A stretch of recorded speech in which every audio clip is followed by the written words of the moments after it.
I wanted 15% equity because I'm like, listen, I get commission off each one. What if I got 15% off the profit of each one? Because at the end of the day, the highest paid employees or in any business is the owner and the salesman. So in my mind at that moment, I was like, oh, I can be both. I can be an owner, get 15% profit, and I can be a salesman, get 15% commission.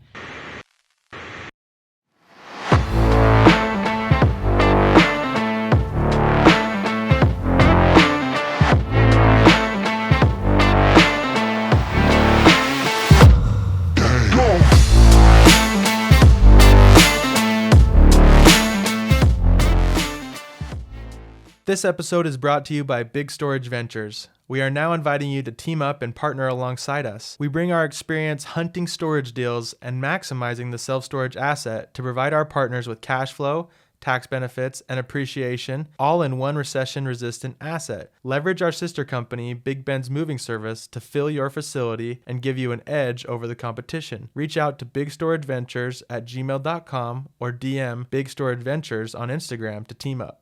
Welcome back to the Beyond Net Worth podcast. We have a super special episode for you guys today. Today we have Brecken Anderson.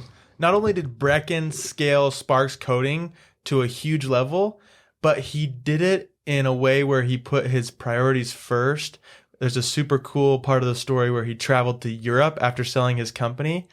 And he's also the youngest guest we've ever had on the show. Yeah, Brecken is only 24 years old, built up a company, sold it, and is just living his dream, and very inspiring. I personally, this is one of my favorite episodes. I just felt very, very inspired from the things he said today, and so I hope you guys all have the same experience.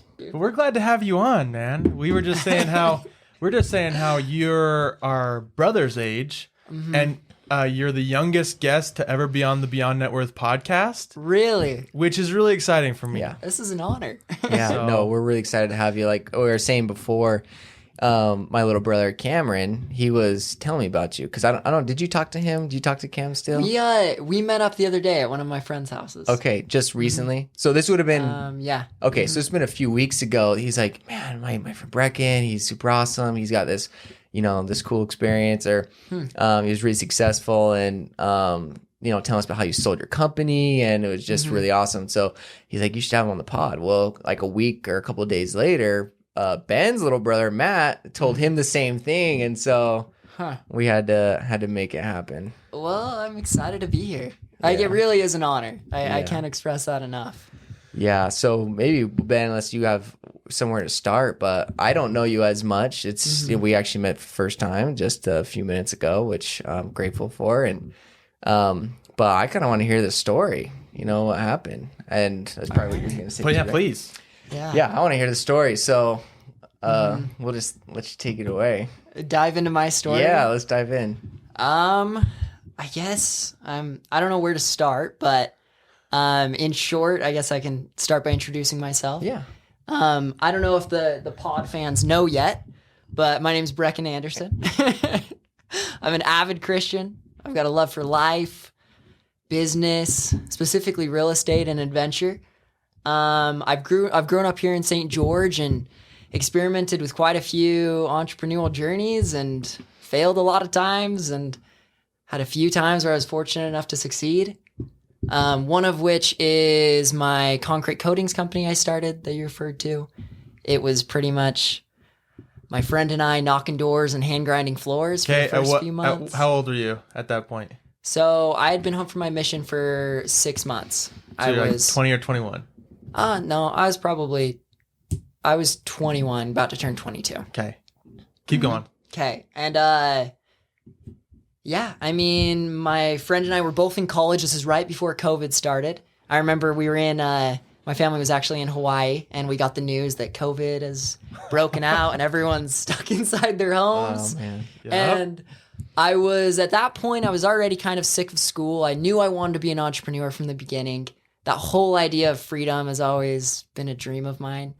The idea that you could take your kids for the whole summer and go explore a country. I always wanted to do that. Yes. So my friend and I were talking, and we realized everyone's in their homes. Maybe they are looking at their garages. So we we bought a hand grinder for about $150, and then we started knocking doors and trying to sell garage floors, which is like epoxy base. It pretty much just makes it look pretty and durable. And our first job we sold, I hope he's not listening to this, but we may or may not have led him to believe we were very experienced, and it was an $11,000 job. Wow. First Our job? very first job. It was a No. 3,500 square foot garage. Wow. Massive, like, RV garage. He had, like, ATVs in there. And Had you ever practiced on like a family member's garage or like a friend or? so, me personally, no. That's so awesome. My business partner, he had done it for a little bit. He worked for a company, so Okay. he kind of understood. There was the some gist of it. experience. There was some experience. And where I came in, it was more, I've got a little bit of experience with business. I've got a lot of energy. So it was more just, hey, let's combine our skills and see if we can grow this. And long story short, the guy tells us, he says, hey, I'm not willing to pay a deposit in order to do the floor because you're the first company that's come by. And the reason that was challenging is we didn't have $3,000 to come up with the product to actually do this job. So we're super nervous. We're trying to figure this out. And what he says, all right, if you drop off the product at my house, then we can, I'll pay a 50% deposit. So we're like, sweet. So here's what we do. We go to the place and we get the quote for $3,000. And by then, we didn't have very much money. I just got him off my mission. So we each rallied together about $700. Wow. And we went and bought the product, put it in the back of my 94 Toyota 4Runner, and went and dropped it off at this guy's house. And we're like, this is all the product. No, it's only $700 worth of product? Well, $1,400. We Oh, both yeah. went in on it. Okay. And he believed us, gave us a 50% deposit.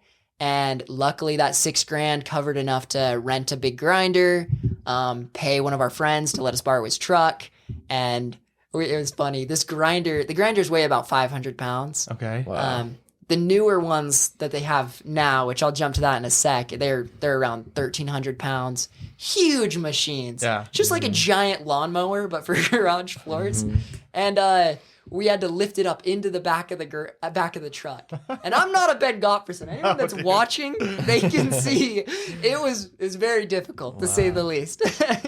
So long story short, we finished the job, and we made a really good profit on our very first job. And from there forward, we knocked a lot of doors, and we didn't have a big grinder. So any job that was smaller than a 2-car garage, we had to just hand grind. Which, for anyone that knows about garage floors and grinding concrete, it sucks. We're talking like concrete dust is flying in your face. You're on your hands and your knees, and your hands are just like vibrating the whole time. So we would knock doors and literally have the grinder in our truck and just be like, hey, we'll grind your floor right now and coat it. And that's how we started. Long story short, we got to the point where we could buy I think it was a 2002 Chevy Silverado. It was just a single cab, like long extended. It was sick. We got it for $2,000. Yeah. So we bought the truck. We were renting a grinder. We eventually were able to afford a grinder and just slowly kind of kept building it up. And then St. George got to the point where we had a full crew going. We had a trailer, truck, grinder, and stuff. And then my partner, we were both single at the time. His or not married, his girlfriend was going to move up to UVU. So we're like, shoot, dude, what are we going to do with our business? How are we going to spark up people's lives? Yeah. So it was called Sparks Coatings. Oh, yeah. So we had a few. Punny motto. Dude, it was too punny. And I'll get to a point where it actually backfired on us. But it started off, we would say, we spark up your life from the ground up. Nice. You know? Very clever. Ours It was is, kind of cheesy. we lift more than your furniture, we lift your family. Oh, dude, So that's you good. gotta have one of those. I like that. It's on our own truck. That was a little better. I'll just No, share. they're all the same. Go ahead. Okay, well, Skip to the puns. I'll skip to I'll jump to Come back. I'll jump to the funny pun part, and then I'll come back. yeah. So the pun, we're meeting with investors. This is flash forward to, we've got a few different areas. So we started St. George growing, and then my partner's girlfriend moves up north. So he's like, dude, I want to move up there. I want to marry this girl. I'm in love with her. So we're like, well, let's figure it out. So So what we did is we started paying for marketing up there. We did a lot of Facebook marketing. Started paying for marketing, and he moved up and he's like, all right, if I can book us out a month out, let's figure out how to get equipment. Long story short, we just ended up renting from Home Depot until we could afford anything. We really didn't understand financing or literally anything at those. Bootstrapped it. We bootstrapped it in the fullness. So we were renting U-Hauls and then renting a grinder, and we would buy product on credit from Sherwin-Williams. Long story short, he went up there. He's really good sales. He was able to sell us out a month, and we were booked out a month ever since then. So we had a crew in St. George, crew in Provo, and then we were approached by a person in Idaho, and he was really impressed with our operations. By then we had, a general manager that was kind of overseeing some things, and he said, hey, I want to franchise this up here. So we're like, okay. Wow. So definitely did a lot of things wrong, but long story short, we set him up and got him on our distribution pricing and got him on our marketing, and he ended up opening up a crew in Southeast Idaho.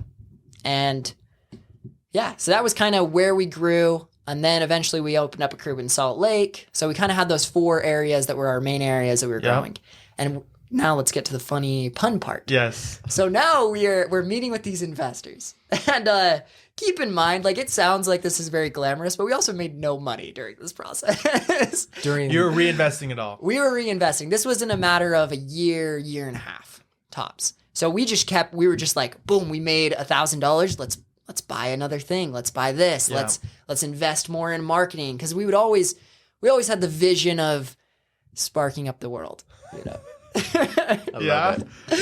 So that was in the PowerPoint with the investors? It was in the PowerPoint, yeah. But we don't need to go there. Because Sherwin-Williams has a phrase where they want to paint the whole world, or I forget what it is exactly. But pretty much paint the whole world. So we're like, we want to spark up the whole world. Nice. So anyways, we're meeting with these investors, and these investors are legit. Sharks. They're sharks. It was an honor to be with them, that they were even considering it. And we're talking about the whole story. We're doing the pitch. We're giving them the thing. And at the very end, I'm like, and listen, yes, we're all going to make a lot of money. This is going to be a fun journey. We're going to have one of these places in every state. But on top of that, I'm going to spark up your life from the ground up. Oh, love it. They'd never heard that before? That was the first time? Yeah. Amazing. But it was funny. At the very end, he's like, can I be honest with you guys? We're like, please. And he says, I don't want you to spark up my life. He's like, I have a wife that fulfills all my sexual needs. He's like, I don't need any of that. That's awesome. So you misunderstood your offer. He misunderstood. So I hope if anyone is listening to this that did hear that, it was not sexual.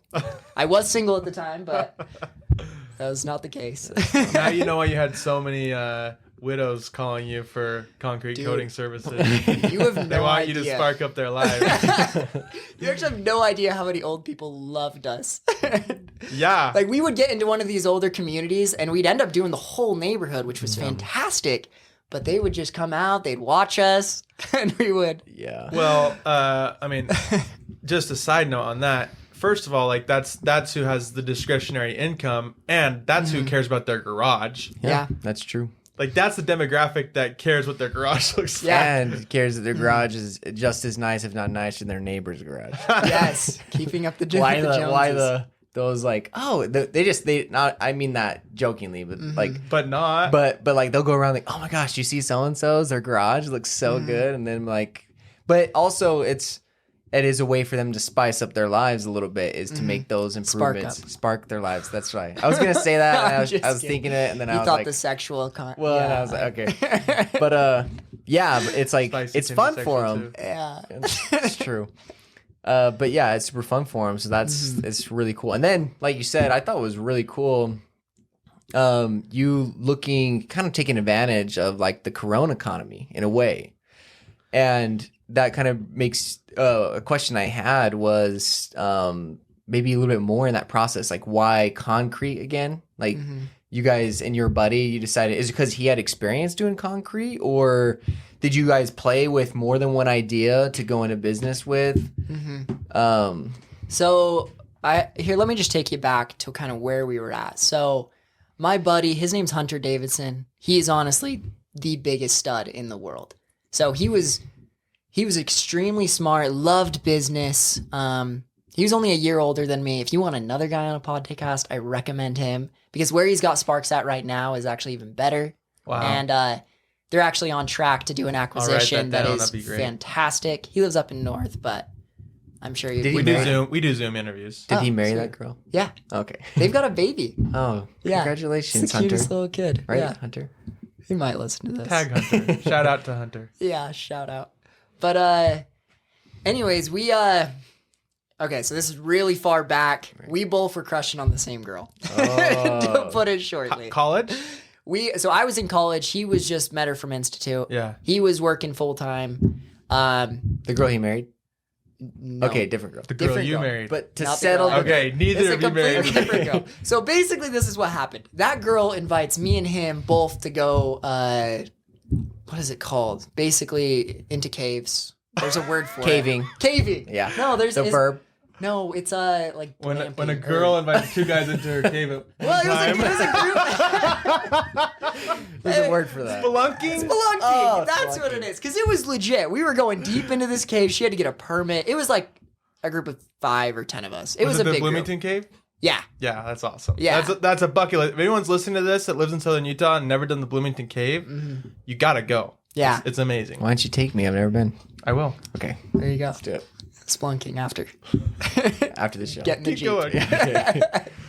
Anyways, so we both go to crush on this girl, but mainly it was going to be a good time. And long story short, him and I were kicking it off. We were talking about business the entire time. Oh, you never met him before? Never met him. This is where I met him, and we were talking about option trading. I mean, I was the goofy kid that watched Shark Tank, probably just like you guys, all growing up. I joined an MLM when I was 14 years old and put all my money into Vima, trying to sell energy drinks on the side. And then, Wow. oh, dude, At 14, you were in this mindset. I may or may not have been conned. But if you want to flash forward even till now, people I'm doing business with, I actually met in Vima back in the day. Oh. Yeah. So it Networking Networking. as a preteen, basically. Seriously. preteen. It's funny you say that because it literally was like, I don't even know how to describe it. Have you guys heard of Vima? I have. You have? Yeah. I've Cool. heard of Vimo. Callan's well versed in MLM. Yeah. My parents have been in plenty of MLMs. Dude, my parents are in doTERRA. Yeah. Or So- my mom is. And my my mom brother. too. Yeah. It's legit. Yeah. Yeah. Yeah, It's I big. floated once. No, I'm just kidding. You ever squatted? I float and squat Okay. at the same time. Yeah. Anyways, so yeah. You're Vima- hitting it off with your boy. I'm hitting it off with this guy. You We're went for a chatting. girlfriend. Now you have a boyfriend. We're talking about business, like literally the whole time. Like at this point, I was going to school. I had my associate's degree. I was going into my bachelor's. I studied math. I was telling Ben about this. I love math. I'm a numbers guy. At the end of the day, numbers never lie. Yeah. 1 + 1 = 2, always. Unless you want to get into like integral theory, that's all bullshit. Crap. We don't need to get into that. But so I was studying math. I started a club at the school, and the club was a really cool club. It's called M²C, Mathematical Modeling Club. It got to the point where we were getting funding to facilitate projects of like solving issues in the community. For example, the traffic issue in St. George. We got hired by Zion to basically facilitate how can we get more people to go on different trails. Everyone's going on Angels. Angel's Landing. How can we get people to go to these other ones? And then how can we handle the parking? So we would create mathematical models. It was kind of cool because they would fund us, but it would pretty much, we would get pizza and the school would get all the money. So I was kind of getting frustrated because I was like, I'm working my tail off to build M²C. We got hats and everything, and I'm not making any money. Wow. So anyway, so we're talking to him and he's actually making money. He's working for someone, but he loves entrepreneurship and I'm loving it. I'm like, finally, dude, I met someone who is like-minded. You know, Yes. we were connecting. It was good. He was smart. He was ambitious. He was willing to try. So we started talking a lot and he was working for a concrete coatings company and he wanted to quit that company because his boss was a not very nice guy. Mm-hmm. And I was basically like, listen, does your boss need a partner? I want to go in and start this work with him, start a little thing. Because he was going to get some equity in the company. That was what he was saying. And he's like, you don't want to work with him. Long story short, flash forward a few months. Him and I have been hanging out. We've been talking. And we were talking about starting a business. It was actually his idea from the start. He's like, I want to start a concrete coating business. Yeah. And I was like, dude, I'm in. I'm all in. So I stayed up for the next 3 nights, basically building a pitch deck for how we can sell this concrete coatings business. All night, building it all out. And I went and showed it to him and he's like, dude, this is so cool. Like, let's go try to sell some kind of thing. Wow. And we started off, I was a 15% equity partner. So there was actually another guy involved. We won't go into that, but he had approached another guy to be partners. And then I was going to be like an area manager. But I was with him from the start. I should have been just a partner from the beginning. But we don't need to go into that. Right. It's interesting though, because it's notable, right? Like the fact that you had someone in there at the beginning and they got worked out. Like obviously we're not here to like be negative, but there you can kind of read between the lines and hear like, okay, there was a partnership with 3 guys at the beginning and it worked itself through. Probably wasn't like a fun process to work it through, but you ended up in a different spot. Right? Yeah. And let me just to clarify, because you ended up partnering with Hunter's boss, or you asked different set. So Hunter was like, my boss isn't a good guy. Yeah, don't work with him. But then who was the person you said, hey, I want to become equity partners with you? You're saying it that was to with Hunter. Okay. So then Hunter was like, hey, I'm going to start one. And at first I was like, I'm not really in kind of thing. So you were 15% in. So he Hunter. went with another guy and they were going to be 50. And then he was like, hey, dude, I'll bring you on for 15. You manage Southern Utah. Okay. And I was like, okay. This is after the slide deck. No, this is pre-slide deck. Pre-slide deck. No. Actually, it was after, because at first I was a salesman and I would get 15% commission. And then I was like, listen, I'm already going to get 15% commission. Let's make it equity. Let's build it in. And where'd you learn that? What? To ask for equity instead of commission. YouTube. Okay. That's really cool. Like it's kind of like an addiction. It sounds weird to say that, but I loved listening to podcasts and books. The whole idea of like taking over the world via the power of money, which let's clarify what money actually is real first. I view money more as the gasoline for the car. Mm-hmm. And at the end of the day, I wanted to drive my car all across the world, or maybe in an airplane. That'd be sick. Yeah. Fly all across the world. So I was well aware that I needed to fuel my vehicle. Keep in mind, for anyone listening, at the end of the day, you can just get out of the car and walk. Like, it might hurt, it might be rough, but you're still going to have a beautiful view. So I wanted that high-rise view. My whole vision at that moment, it was kind of narrowed, and it's changed a lot, and we'll get into the Europe trip, I'm sure. But, Yeah, after this. But, I mean, that's when things kind of changed. At first, it was all about money. It was all about, I want to fuel my car to drive anywhere. Well, the motive was right, though. Sorry to pause you. No, but you're good. Like, you didn't want the money for the money. Like, some people want money.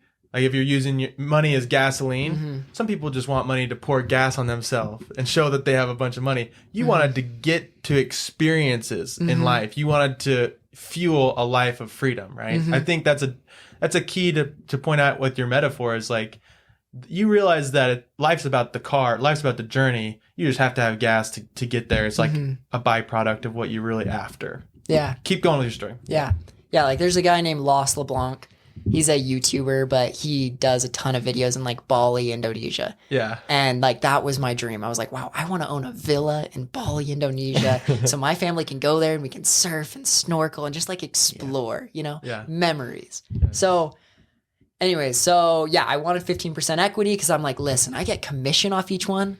What if I got 15% off the profit of each one? Because at the end of the day, the highest paid employees or in any business is the owner and the salesman. So in my mind at that moment, I was like, oh, I can be both.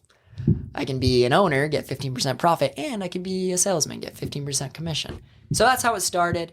And then stayed up all night just doing a ton of research. I actually went and knocked doors on my own. I basically was like, I want to do everything I can so that I can build myself into a position. And yeah, it just slowly kept being kind of performance based. And then it got to the point where I was putting in way more work than his partner at the time. And I'm actually really grateful that his partner was there, because I don't think it would have motivated me enough to do the work that I did to get that 50% partnership. Yeah.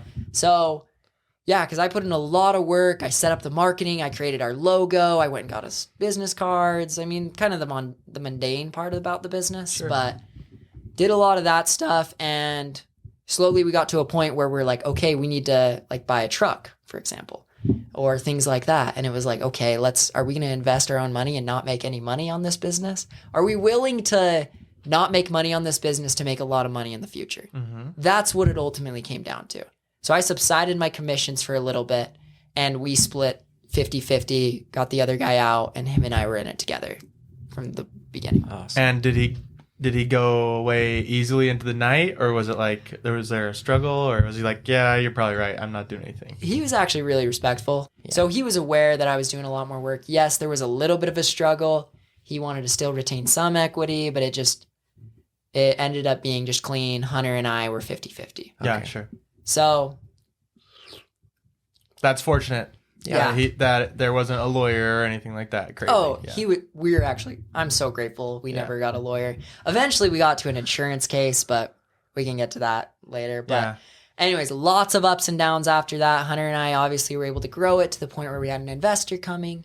And by then, we weren't making really much money because we were always just reinvesting. And then the investor approached us and started, sharing what they would do, how much money they would put in.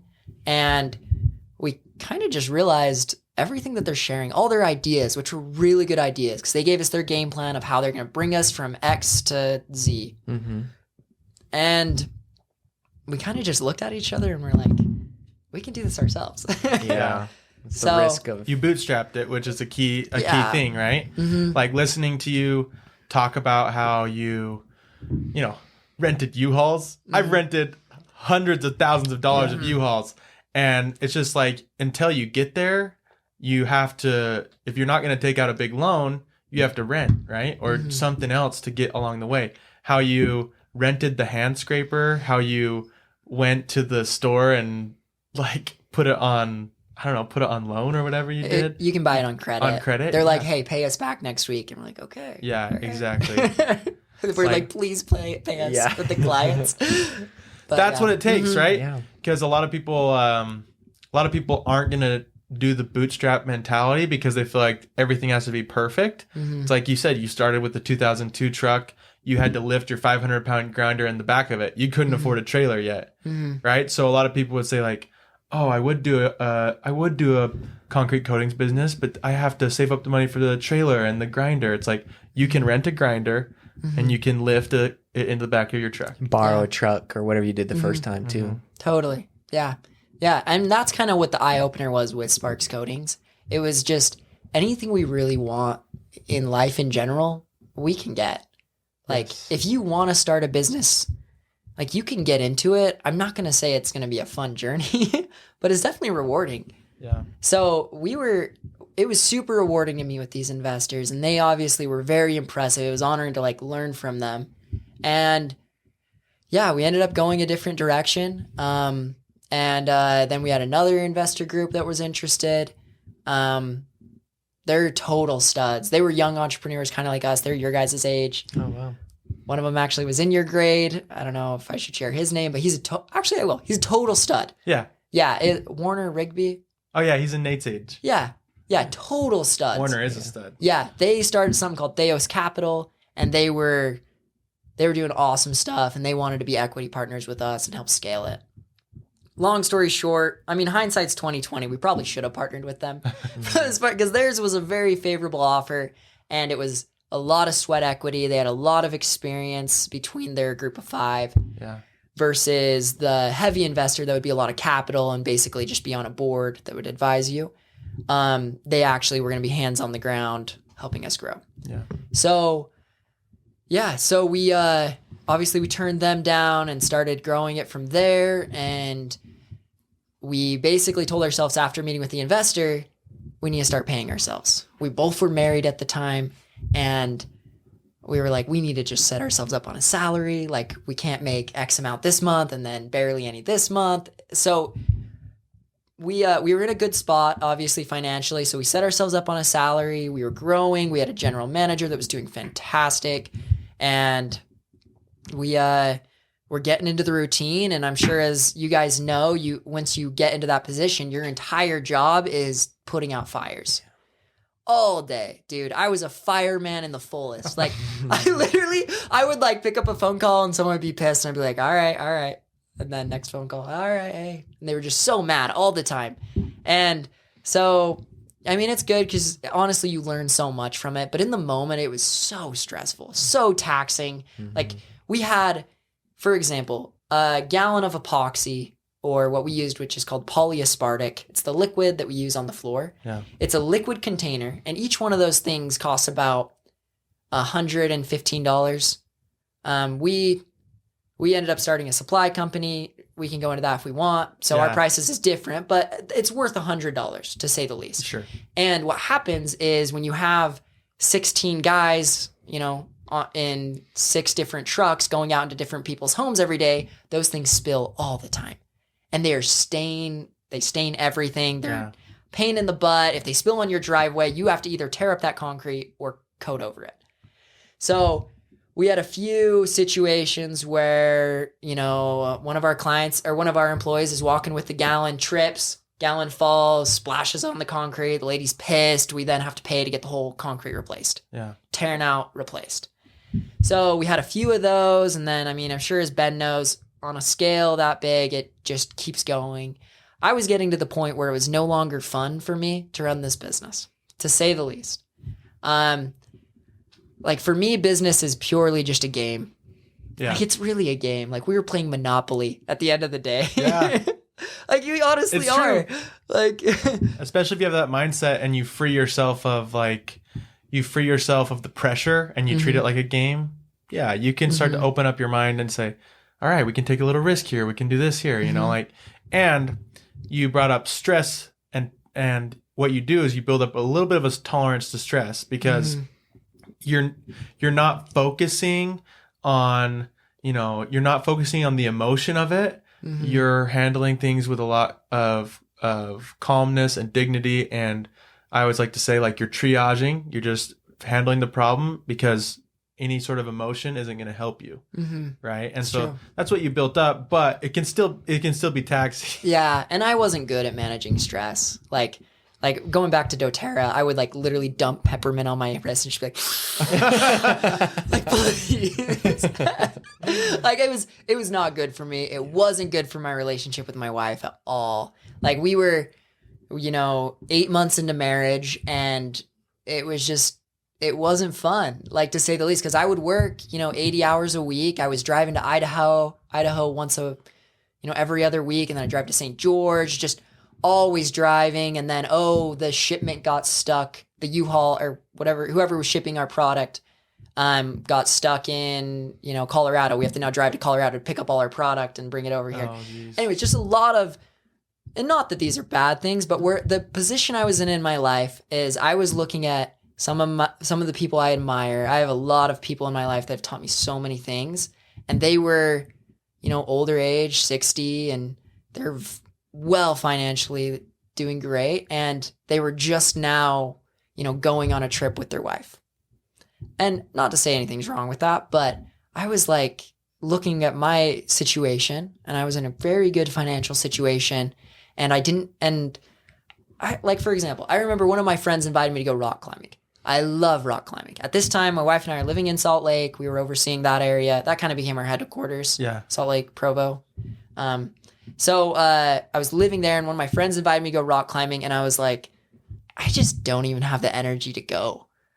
And I'm like, why don't I have that? Like, I'm working my butt off in the kitchen, and I don't have tasty food to eat. Like, that's how I was viewing it. Yes. Yeah, that's a good way to put it. Yeah. And I was like, how can I, thrive in my life if I don't even enjoy doing the things I love, Like, I don't even want to go rock climbing with some of my best friends. Like, Or even better, like my date nights were just Kayla and I would go and just get dinner, which is fine. Yeah. Nothing against that, but like If you're a dinner getter, you like only- not to diss you. yeah, no. But it hit a rough road where it was just all my life was business. Like to the point where, you know, you don't sleep. Like every part of your life, all you could think about was business, unhappy customer, this, that, just dealing with problems to the point where this game of business wasn't fun. And like, I love the game of business. Like I loved watching Shark Tank, and I guess it's a lot more glamorous when you watch it or learn about it or watch YouTube videos, but I loved the idea of it. Like Behind the scenes isn't as glamorous. it's not as glamorous. Yes. And that's okay. Keep in mind. Like I am willing to work in the dirt if it means I can swim in a pool. You know what I mean? Well, we've said before, you know, when you're the owner, you have the most fun jobs and the least fun jobs. Yeah. And it sounds like that's exactly what was kind of stacking up. Yeah. So, long story short, Kayla and I are newly married, and we were like, why don't we just go on a trip now? So, we were talking about this. When we first started dating, we always had this dream of going to Bali, back to Los LeBlanc. Always dreamt of snorkeling in Bali and surfing. Like, that was our vision of what our dream was. Like, that was like me imagining like my family in a villa with like cool concrete floor and like little soft couches on the ground that are low, and there's like greenery around, like nice pool close to the beach. Your Anyways, wife's doing yoga in some nice yoga pants. yeah, dude. I mean, that's that's my life. I love that. And like that's what I want to play the game for, is so that I can do those types of things. And anyways, my wife, we've always dreamt of going to Bali. So we told ourselves when we first started dating, we're like, all right, you know, 2022, we're going to be going to Bali. That was our plan, like originally. And it's kind of crazy because we eventually forgot about that, but it ended up turning around to where I ended up selling to my partner in November, at the end of November of 2021. 2022 hit, 4-month sabbatical in Europe. The reason we didn't go to Bali is because of COVID. Right. Bali was completely shut down. Super upset, but no complaints. Of course, you will get there. I will get there. Yes. 100%. So let's dive in there, because that's so. First of all, I mean, tell us just about that total experience, like the decision to sell, right? So that's an emotional thing when it's your baby. Yeah. So like, how did you manage that? Because I think you realized what you wanted the most, and I think you made the right decision, was you wanted that core memory. Like you will never regret that. You made the right call. But how did you let go of the emotion that comes with selling your business? Dude, it was so hard. So hard.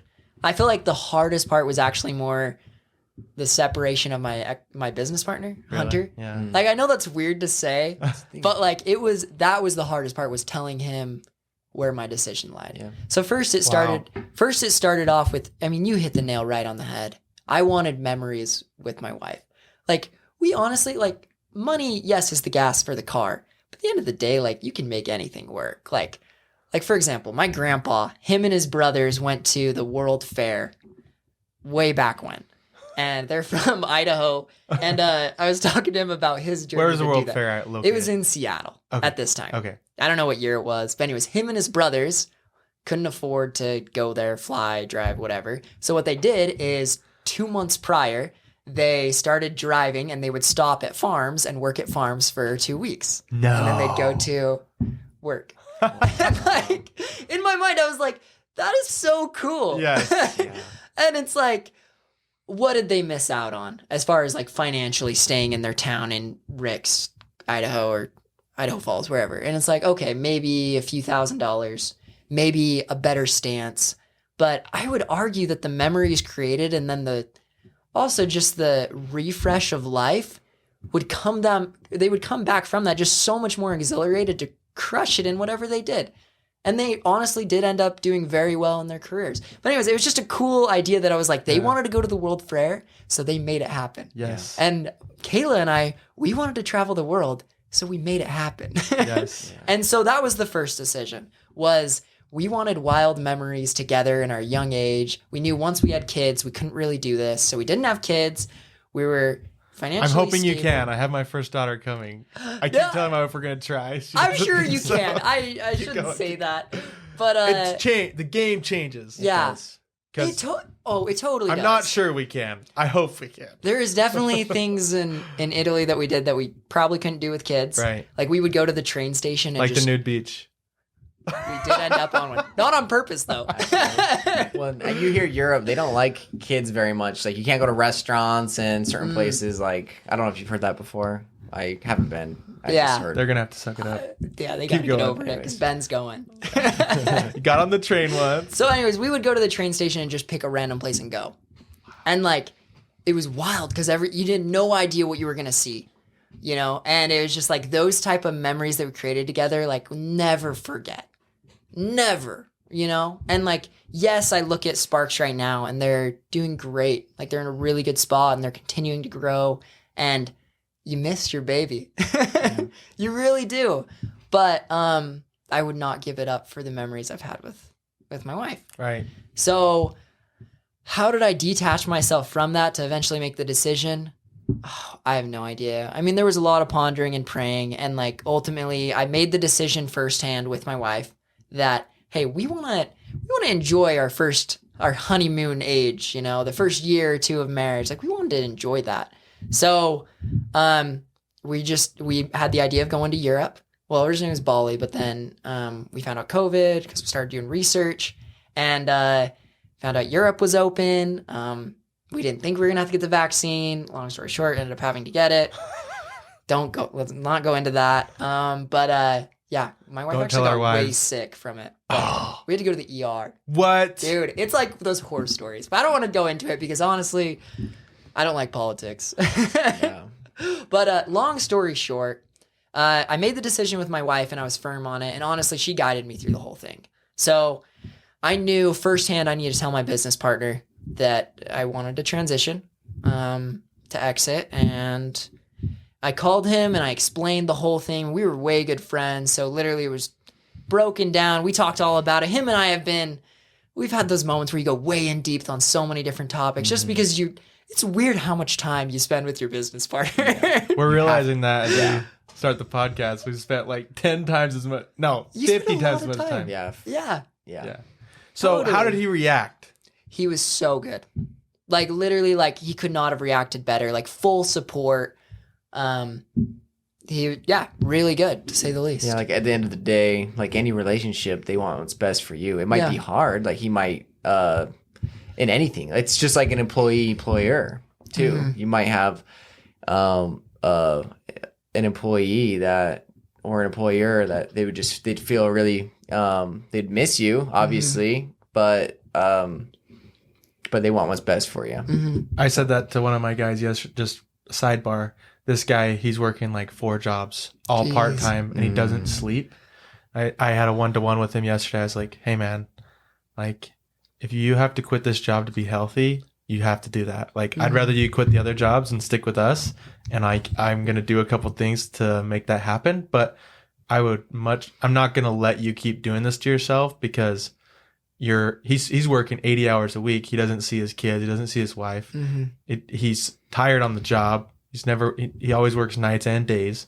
I'm like, dude, it's over. You're not doing this anymore. Like make a decision. And if it means you have to step away, you have to step away even from me, you know, but you got to do what's best for you. Yeah. That's a good point. I mean, honestly, you saying that says how much of a good person you are too.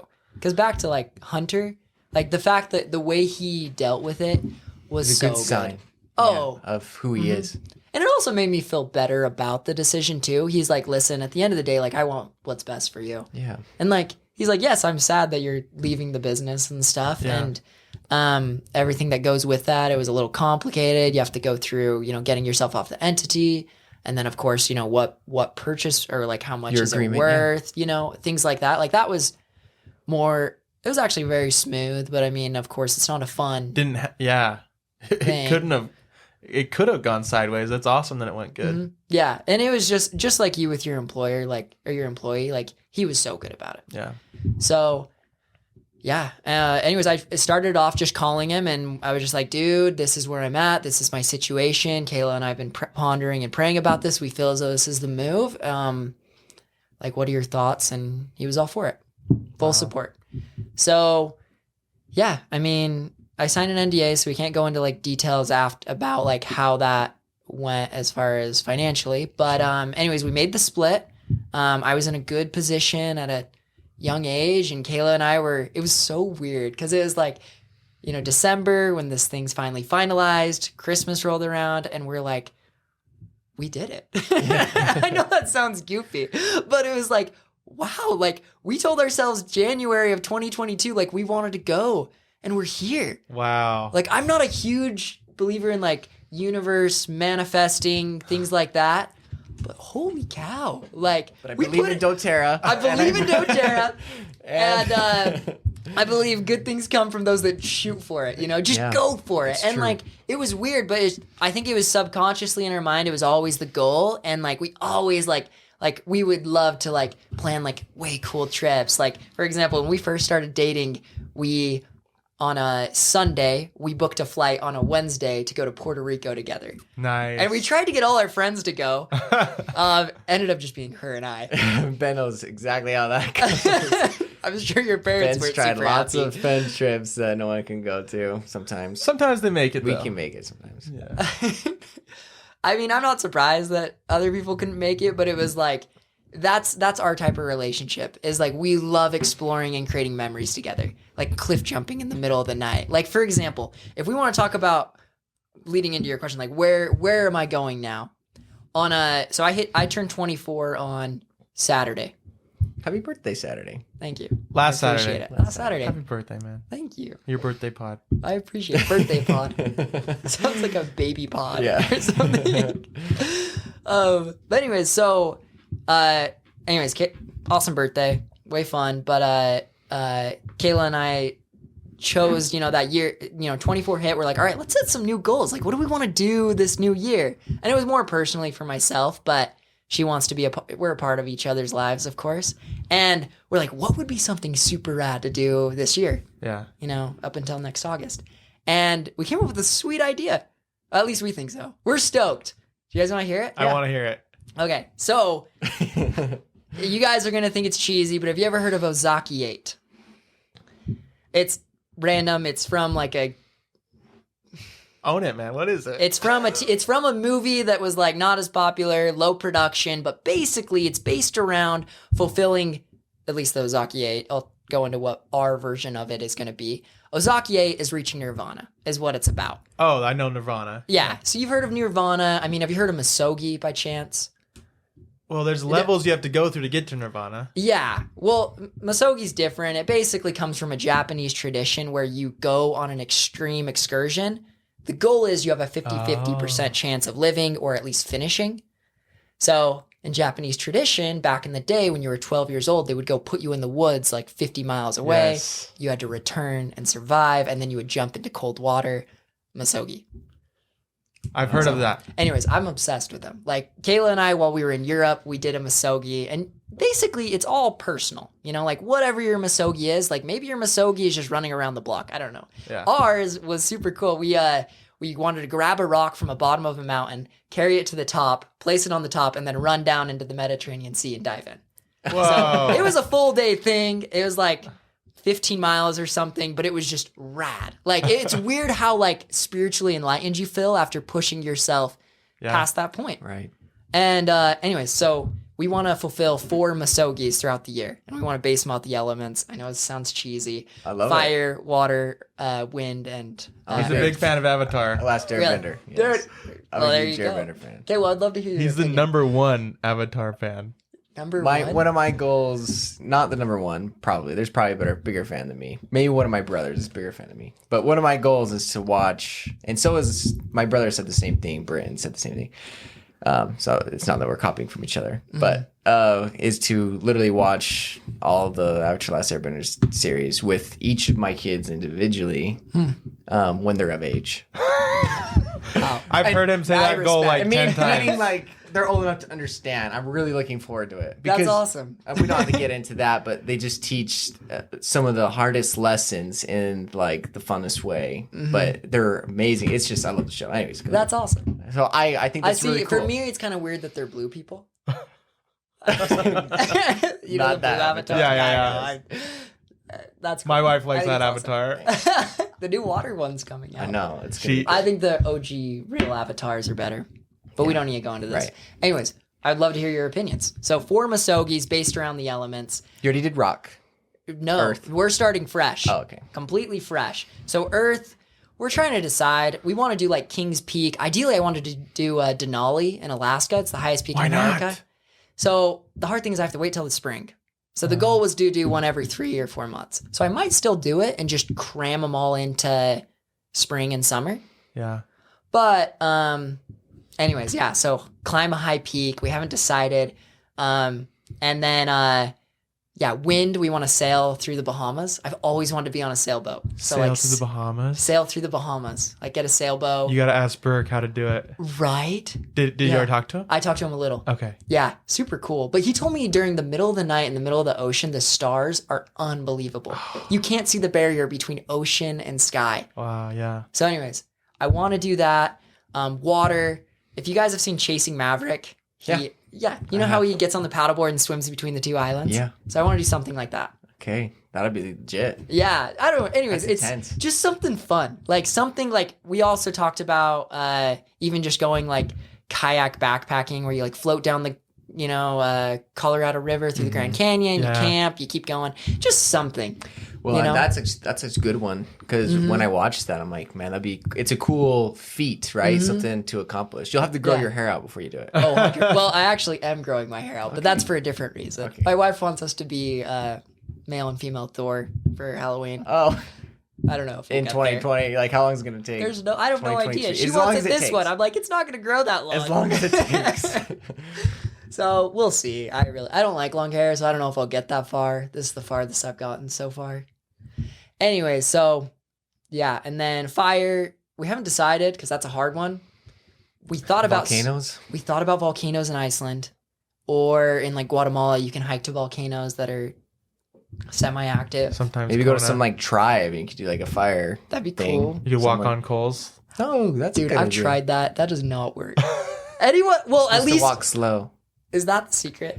You just don't want to dig. So there's technically a layer. I learned this from Fear Factor. There's technically a layer of like ash on top, but like if Okay. you dig your toes into it or something, or you go to I wouldn't do it. It was extremely painful. Like my friends and I in high school, probably doing things we shouldn't do, set it up, and it hurt really bad, to say the least.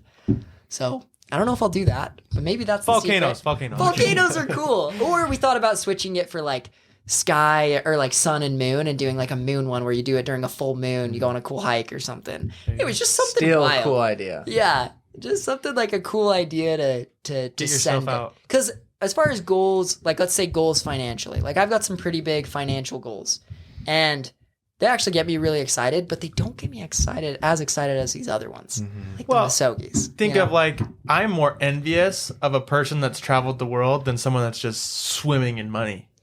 It's true. Right? I Yeah. mean, so I think you have to. One thing that's really cool is that you kind of took the opportunity to make the memory along the way. I think a lot of people miss that, right? Like you want to be really, and I think this is something I'm noticing in you that I try to do, and it's kind of more natural of who I am. Like when I get money, like yes, I reinvest it into businesses, but I invest it into experiences. I don't really have like nice things like nice clothes or nice cars, but I've had some really cool experiences. And I think that is like a key takeaway that I see here, you know? And people always think like, oh, I have to save up a certain amount of money to give back or to provide a cool experience. It's like, no way. Once you start winning, you start plugging in those experiences, because if you don't, you'll look back and regret it. I think that's a big deal. Thank you. Yeah. Yeah, I think it's really cool because even looking back now, I wish I had more time with, especially being newly married. It's such a special time.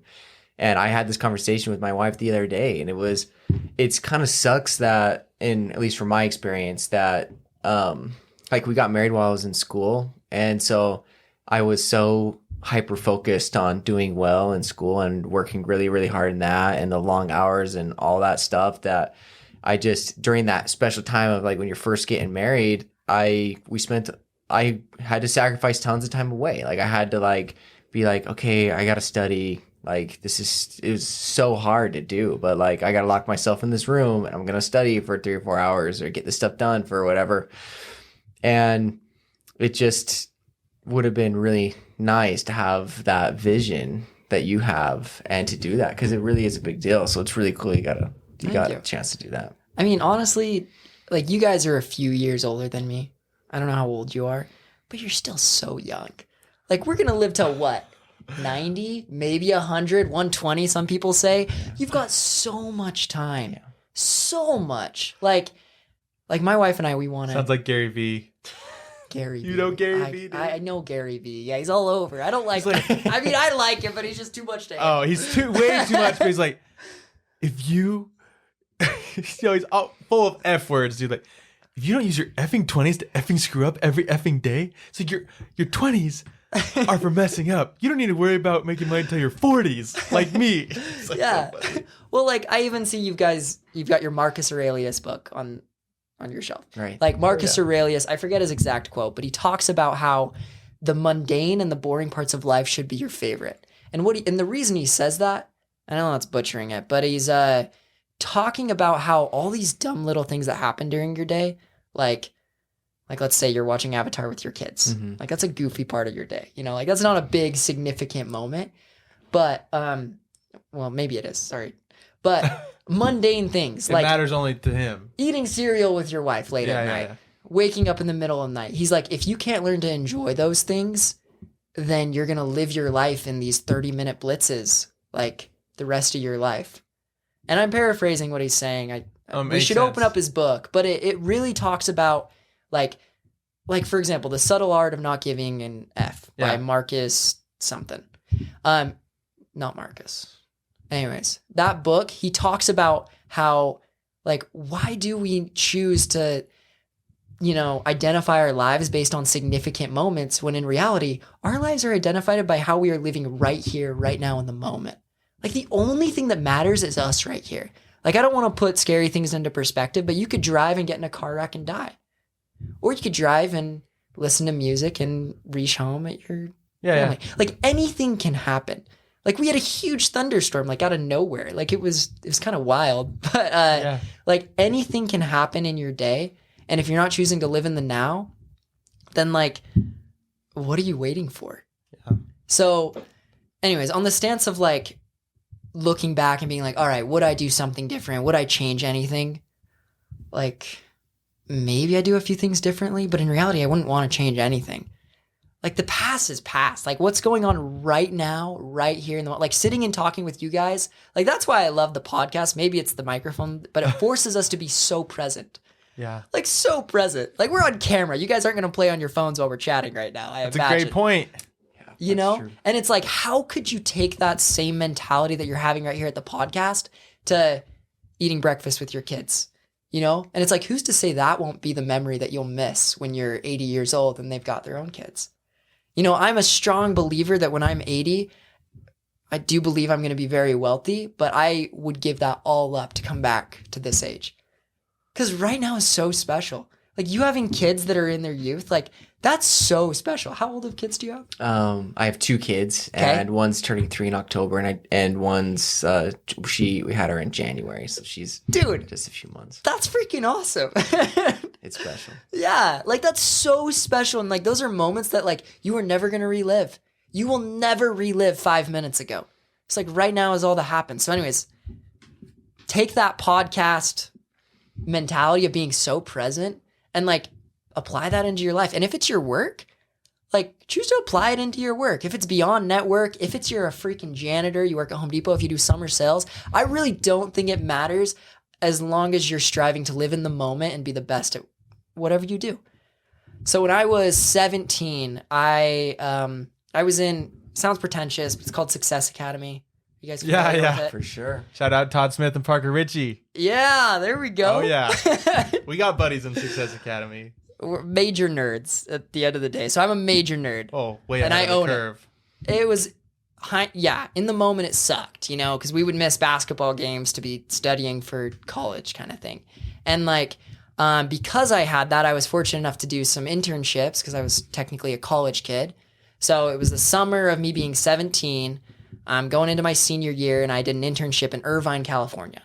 And here I was going to be with these people that were so wealthy.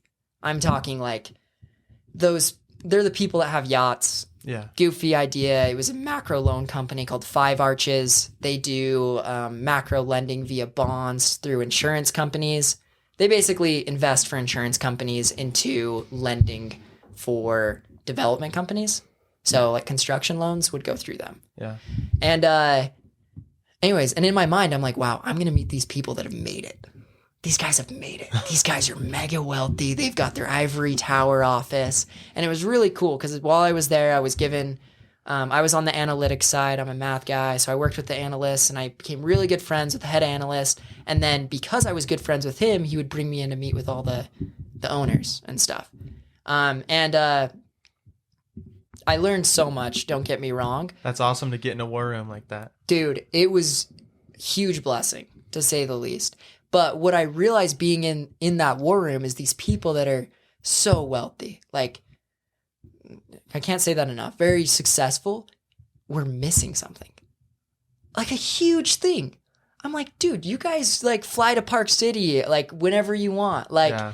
and have your homes all across the country. Like, and they didn't have anything I wanted.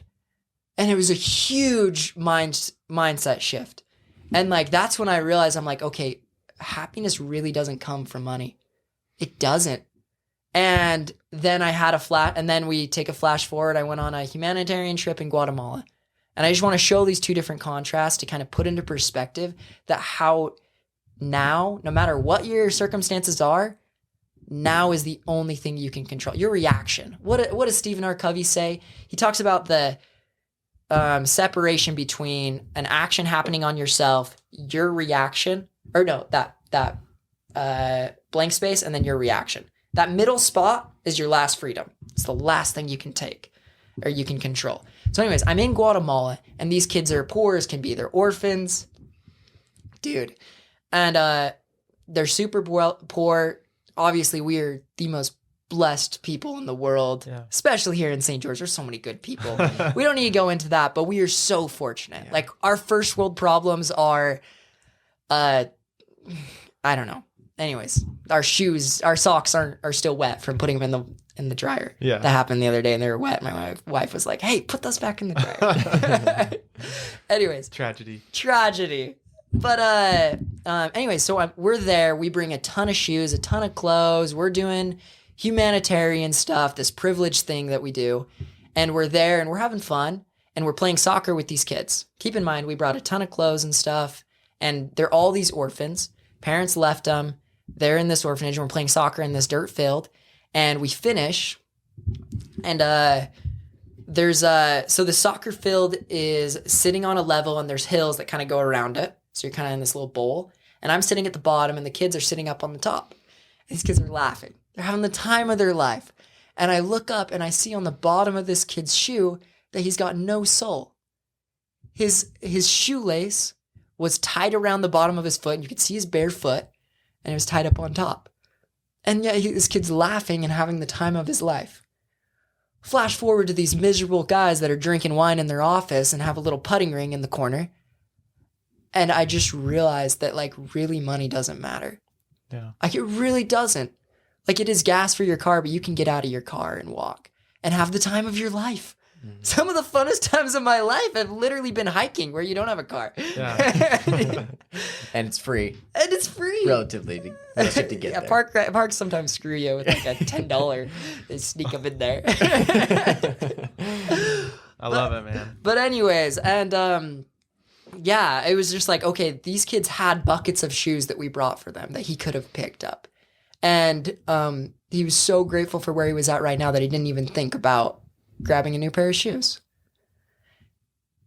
Bringing that all together, where we're at right now with the podcast setting, forcing us to being present, like that's how life should be lived. I don't know how much longer we want to go, but that might be a good spot to pin it. Like life in the present is all that matters. And if you can choose to live so present that like it doesn't matter if it's raining and you're late for work or like someone cut you off and like I tried to fight you. Like that's kind of wild. Threatened my life. Threatened your life, dude. Like what the heck? Yeah. Like most people, like for example, in Hong Kong, some people that work in those big high-rise buildings never see the sun. Like they literally go from their high-rise straight down into the subway, back up inside their building. They don't see the sun, and yet you just almost got in a fist fight with a Polynesian because you cut him off. Well, maybe you didn't allegedly. cut him off. Allegedly cut him off. So, anyways, what other questions? I think it's a big deal, man. I mean, you basically said that when you're in your 20s, you want to be like rich and to be a millionaire, and then when you're rich, you wish you had your youth back, right? And I think that's something that we hear a lot, but it really puts it in perspective when you get up close and personal to those kind of people, right? Yeah, there's different relationships with money, and I really admire yours, and having a positive relationship, even though it's easy to kind of get that, you get that, well, money, it's bad, like the root of all evil. Sometimes it gets taken so far, and it's not like it's a bad thing. Now, it does happen to some people, like you met. Those guys that you were describing may have had some given up and sacrificed some incredible, important relationships in their life, and it's kind of sad, but something that came to my mind too while you're talking is we had Dr. Tom Burns on the podcast a few weeks ago, and he is a very, very successful, wealthy human being, but he had one of the same experiences when he was in residency, and he was working on one of the doctors there, and he had this super nice fancy car, and he was making amazing money. I'm sure it was a lot of money for everyday regular people, and he felt that exact same thing that you just described, that there was something missing. Well, that guy lost his kids. And he lost his kids, and he lost his relationship with his kids. Yeah. Because he never invested time into them. Yeah, that too. And making that commitment that he was never going to do that.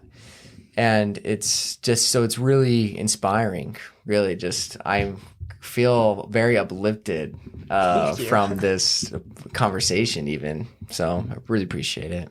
Thank you. And I appreciate you guys. This has honestly been so much fun. Yeah. I don't talk deep with a lot of people very often. And like whenever I do, I'm always like, wow.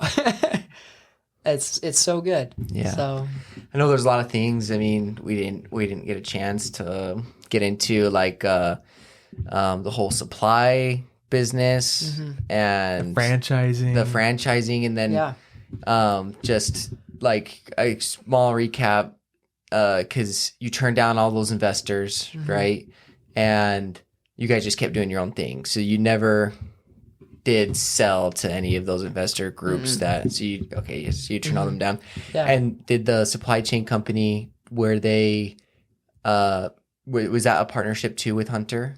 Okay. Yeah. And so when you sold to Hunter, it was both of those. Oh no, so I'm still an owner of that. Okay, so you still own. Okay, wow. So that's even. So that was really cool. So kind of what we realized with concrete coatings, switching gears.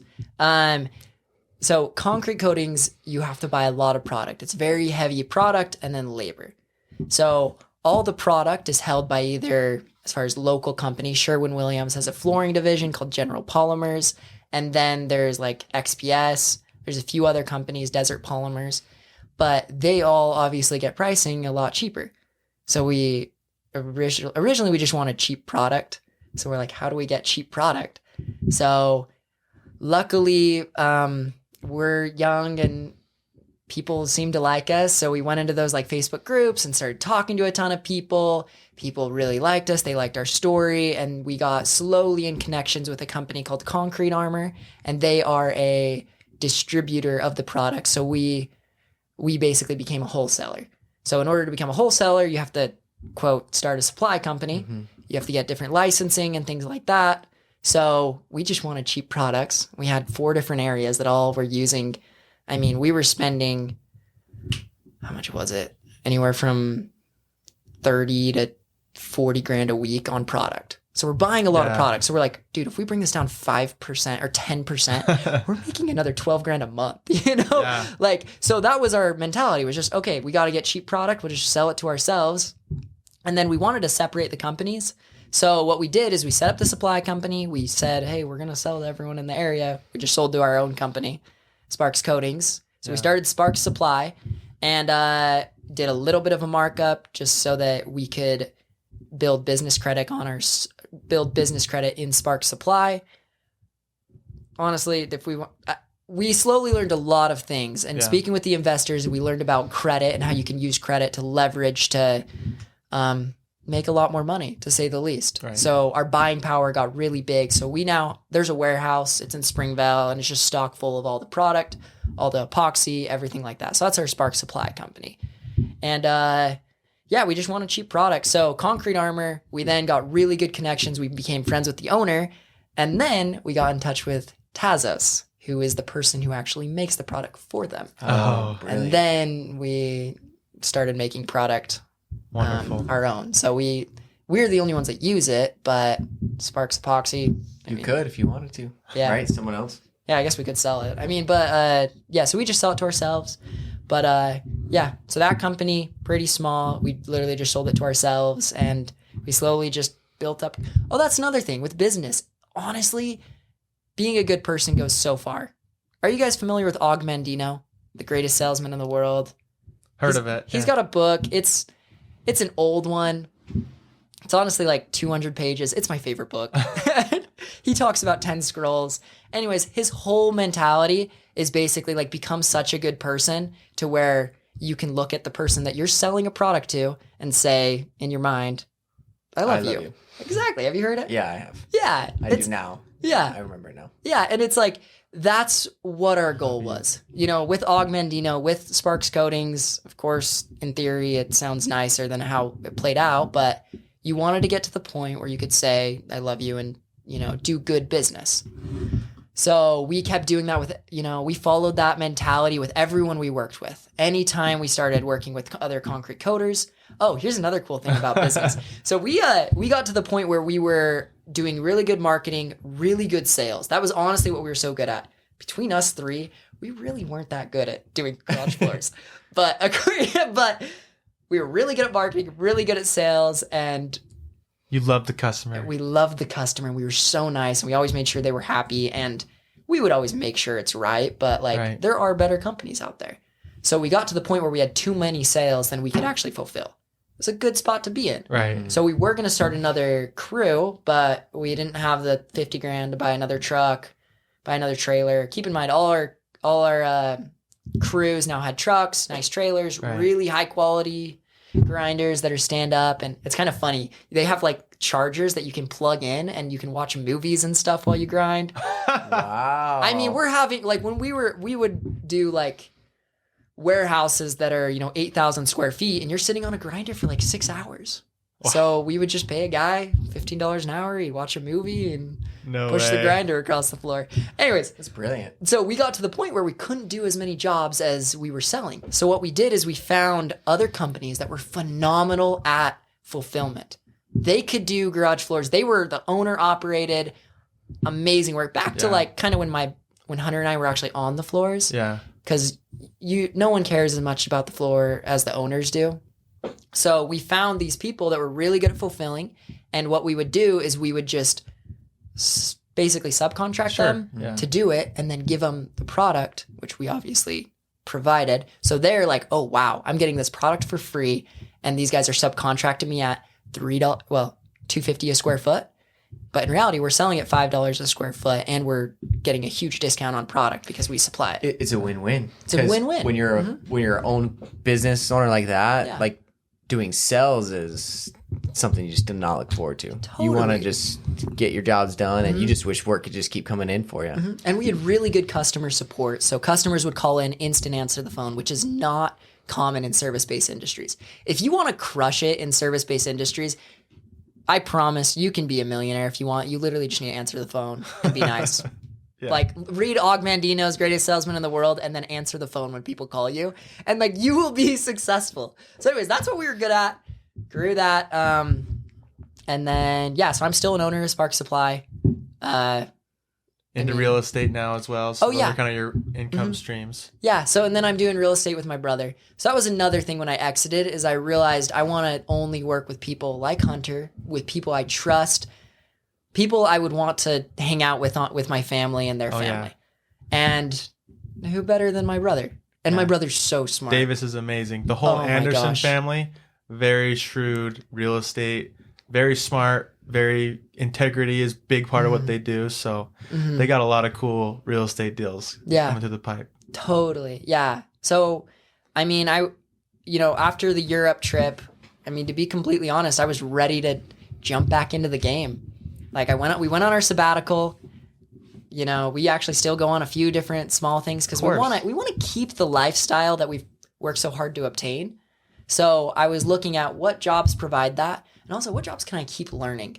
Because that's the other thing, is education is so important. And it's kind of crazy because we live in such a heavy information age where it sounds weird, but like a lot of it is kind of just crap. Like, it's true. Like, so you have to be able to, so that was the other thing. I wanted to learn good education, and I wanted to work with people that I really trust and admire. And on top of it, I'd like to make some good money. I like sales because you have sales, entrepreneurship, you got no ceiling. You also have no floor, but I like that everything's in my control. So anyways, yeah, I started working with my brother. We do real estate, and it's kind of cool because the sky's your limit in it. Like, we're involved in an RV park, RV repair business, which you turned it down. But dude, we've actually got the negotiations down. It's at a really good position. I'll tell you details later, but dude, it is, at the end of the day, you just talk to people long enough, and then if no one else is interested, you can bring them down. So, anyways, it's really cool. I wanted to be in the circle, and I'm learning so much. So that's what I'm doing right now. I'm technically a realtor, but I work with people that want to buy, sell homes, and invest in real estate. Awesome. We'll get a deal soon. Dude, we will. Don't worry. Yeah. Storage units are coming down the pipeline. Dude, they are. There's that good one I was telling you about. Keep to be continued. To be continued. We don't want everyone on the pod to hear this. Episode 2, when we have this huge big deal between all of us, we'll come back in a couple of years and say, "Oh, remember when we did an episode before we were all partners?" Yeah. So, no, this has been awesome, man. Thank you so much for coming on the show. I think the impact that this is going to have on people. I mean, yeah, you are our youngest guest. You're ahead of the curve. But I think you really embody what we want Beyond Net Worth to be about, because as much as we talked about money today, we talked about things that are bigger than money and how to have that balance. So thank you. Yes, thanks for coming on. Thank you, guys. It's been a pleasure.